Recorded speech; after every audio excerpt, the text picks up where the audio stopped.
John's first time with the ring light, so you'll have to excuse it if he struggles to see. Oh, it's really cold in this room. Okay, so it is... You got the sun right there. 90 days. It will be warm in a few minutes once it heats up. 90 Day Fiance Before the 90 Days, Season 4, Episode 4, Baby Be Mine. We are super stressed. I hope wherever you are, you're staying safe, you're washing your hands, you're not touching your face, you're not coughing on strangers, and that you have enough toilet paper.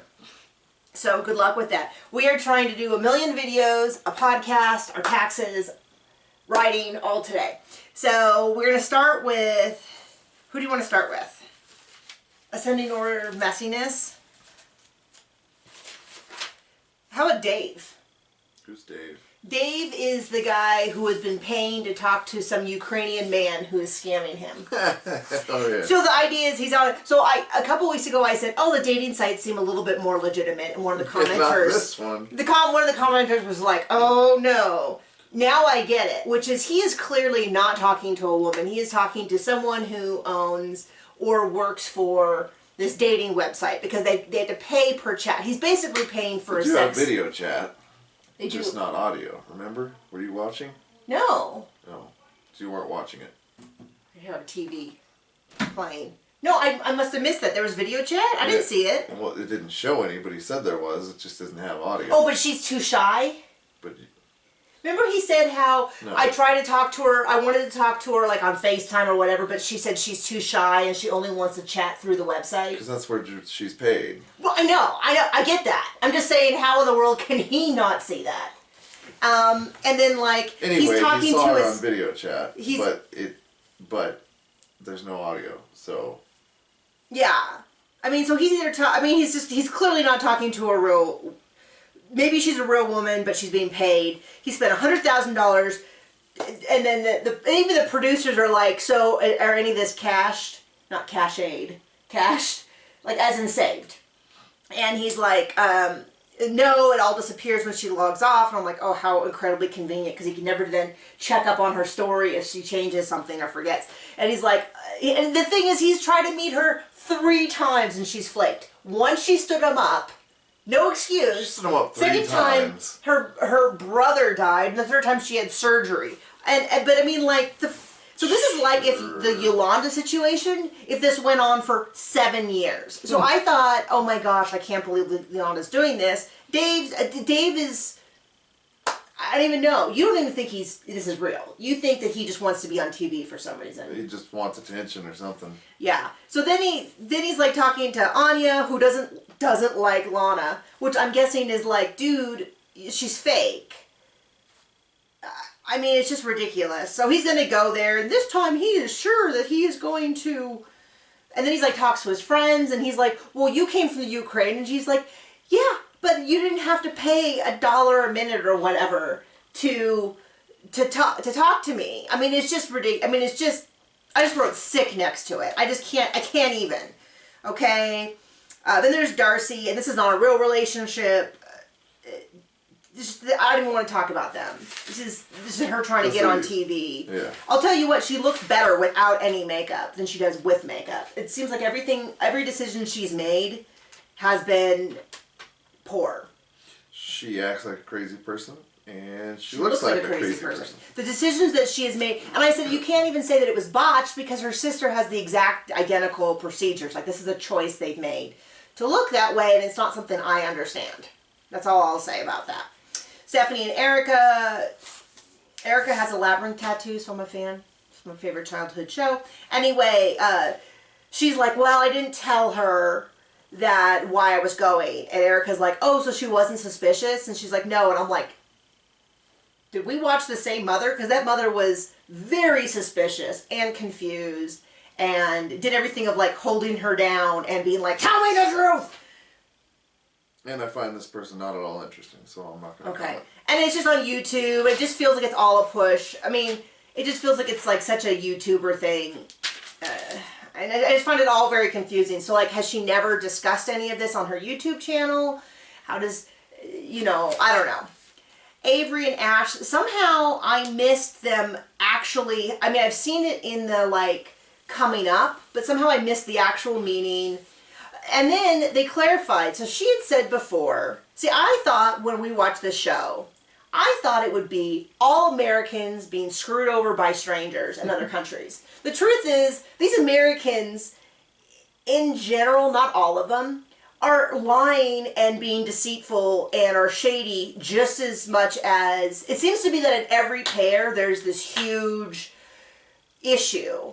And it's not just the foreigners trying to get green cards, which is what I thought when I saw these commercials and they show it. But these Americans are some pretty problematic people.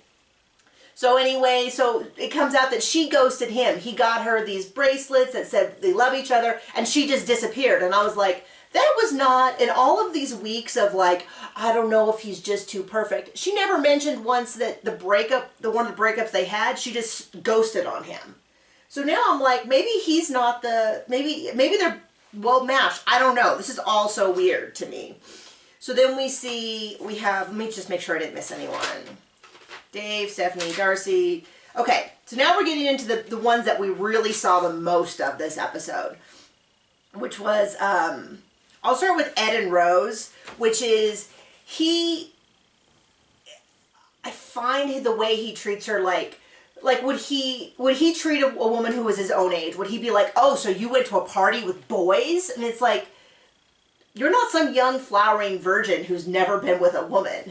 You know what I mean? Like, you were married and you cheated, so he's treating her like a child and a child bride sort of thing, which is super creepy. And then I looked up and he's like, well, she's grabbing money out of my wallet. So I looked up what 180 pesos from the Philippines is, and that is $3.49. And then, like, just little things like, he's like, how are you feeling? And she's like, I'm really cold. And he's like, haha. And I'm like, get the girl. I get it. She's lived someplace without air conditioning her whole life. She's adapted to the warmer temperatures. He's uncomfortable. But we have the same fight in our house, although my guess is that this is off by 20 degrees. You and I are like 5. Like, you would prefer it to be 65 degrees, 60 degrees. And I would prefer it to be like 65. Anyway, but she's like, I'm really cold. And he's just kind of like, well, my comfort's more important. And it's like, get the girl a blanket. So then he goes and buys her pajamas, and he buys her the tiniest little pajamas. I noticed that right next to him were like long flannel pants. And I was like, oh, he's going to get that for her so she's more comfortable in his hotel room. And instead he's like, oh, what about these flimsy little pink ones? And then he's like, I don't know how to pay for this. So she reaches in and grabs the money. And he's like, don't grab money out of my wallet. No, I get it. I would have $30.50. Yeah, I mean, I just kind of get keep like the change. It was like I kind of felt like she couldn't win. And then secondly, he's going for someone who's 30 years younger. He wants a young, pretty, attractive girlfriend, but he doesn't want anything in exchange. And this is the thing I have with all of them, is that they're ready to propose, but it seems like no matter what the girl does, it's not right. So it's like, if you don't trust her, then just don't fly across the world to not trust her, because everything they do is suspect. Maybe she just wants to get to America for her son. You know, what would you do for your kids? But on the other hand, some relationships work like that. If he wants a young, pretty girl who's going to tell him all the time how attractive she is, then buy the girl a t-shirt. You know what I mean? Like, I'm not saying that's what I want in life, but I certainly didn't get a young... Of course, you are younger than me, so I did get my young, handsome husband who's younger than me, like Lisa and Usman. Anyway, so I'm kind of all over the place with them because I don't like the way he talks to her like a child, but then he doesn't... It just seems like this... I don't know what he was expecting from her. Like, was he expecting that he would show up and he would be like... let me buy you an outfit. She'd be like, no, I don't want your money. I just want your sexy body. Like, I don't know what he was, and he doesn't want to sleep with her till he gets I don't know. The whole thing is weird, and then he's hiding stuff, and the whole thing is just bizarre. Okay, speaking of bizarre, Jeffrey and Varya. So I screwed up last week. I fully admit it. I don't know whether, I think I misheard Knoxville is Nashville. You have to admit, they're kind of similar when you're taking notes. So somebody pointed out in the comments, and they were absolutely right. He does not live 20 minutes out of Nashville. He lives 20 miles out of Knoxville, which is 3 hours away from Nashville, and assumably a much smaller area. I doubt it still qualifies as a village, but so she's talking about New York City and all that. He has not told her that he's an ex-con. Somebody in the comments said that he has been married 4 times, which is a lot for someone who's 40. That's like a marriage every 4 years, 5 years. I don't know, depending. He's still kind of bent out of shape that she wouldn't spend the night with him the very first night. And this is another example where he wants to get engaged to her, but he seems to have a problem with the fact that she wants to get engaged to him. Do you know what I mean? Like, he wants to get engaged, but the fact that she wants to get engaged means that she's a gold digger. I mean, it's just one of those things where you go, how can she win? Well, first she's not interested enough. He's not a trustworthy person, and he's not being honest. And no, about anything. That he's an ex-con. He sees everyone else like that. Yeah, I mean, basically, yeah. So then he's like, I can't believe that she's jealous about my ex, me having a con with his ex's name. And it's like, well, I don't know that I would be jealous over that, but also he's not telling her anything. So he won't tell her anything about his ex, which apparently was pretty awful. So maybe that's, I mean, the whole thing is, yeah, he's lying to her. He has not told her a lot of stuff. But then he's constantly looking for signs that she's lying. Like, he goes and sees her house, and she was like, well, when I started to fall in love with Jeffrey, I started saving up money. And then he's like, I can't believe her place is so bad. Why isn't she doing this? This is all a sign that she just wants to get to America. But he flew over in a few months, and that's a sign to him that he's so in love. And it's like, this gal can't win. The fact that he has domestic violence in his background, I'm really surprised TLC even let it on. I haven't done any investigation. I don't know for sure. It's what all the commenters are saying. I don't know. And I don't have any reason to doubt them. But that's a concern. And then he's like, oh, so you couldn't get a visa. He's like, but someone else could. She's like, well, yeah, if I was, I don't know. I don't find her that suspect. I actually feel more concerned. I'm more concerned for her. But yeah, no matter what she does, it's questionable. Like, you know what I mean? Like, I kind of feel like if she had fixed up her apartment, he would be like, there doesn't seem to be any intention of ever leaving. Are you really serious? Do you know what I mean? So last week we get to Lisa and Uzbin, who, I'll just say it, I'm a prude. I did not need to hear her explanation on oral sex or their sex life. I'm also a little suspect as to whether or not, I mean, if he's part of the hip-hop scene, I think he's probably heard stuff before. It was all really weird. And he's like she's 70% of what she expected.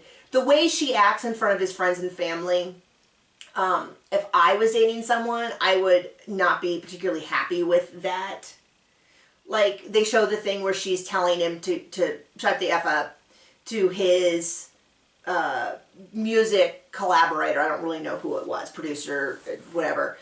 I mean, if you spoke that way to my editor or to my marketing people, I would be upset. These are people that I professionally work with. But once again, he's misled her because he said that he would get married whether or not his mom approved, and that's not exactly true. His roommate said his mom is dramatic, and I thought, well, then it's not surprising it's dating Lisa. She's really jealous of all the attention he gets, and it's just, this is probably the least surprising thing ever for me to say. Doesn't seem like a healthy relationship. Seems like a great fit. So anyway, this whole thing, these are all train wrecks. I don't know. I don't know what else to add. Do you have anything to add? Glad the show's over today. Well, for today. So anyway, so that is our 90-day fiance before the 90 days recap.